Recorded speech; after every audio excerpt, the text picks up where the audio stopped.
আপোনালোকে উপস্থিত আছোঁ গুৱাহাটী বুক শ্বপ আৰু আমাৰ হাতত আপোনালোকে দেখি পাইছে আমাৰ মিৰ্জাদাৰ প্ৰান্তীয় পাঞ্চ হয়।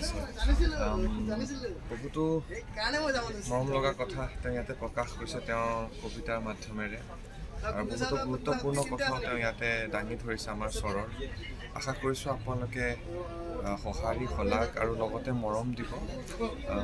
আমিও আজিৰ পৰা পঢ়া আৰম্ভ কৰিম। মই ইয়াতে বহুত কিছু ইণ্টাৰেষ্টিং সূচীপাতত অলৰেডি আপুনি দেখা পাইছে কিছুমান বৰ ইণ্টাৰেষ্টিং কবিতাৰ সংকলন। আশা কৰিছোঁ আপোনালোকে সঁহাৰি মৰম দিব। গুৱাহাটী বুক শ্বপত আৰু মই কিছু ইণ্টাৰেষ্টিং দেখিছোঁ।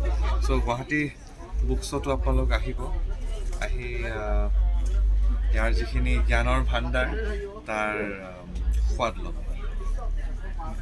আহক ইয়ালৈকে আৰু এক্সপ্ল'ৰ কৰক, ধুনীয়া ধুনীয়া কিতাপ আছে।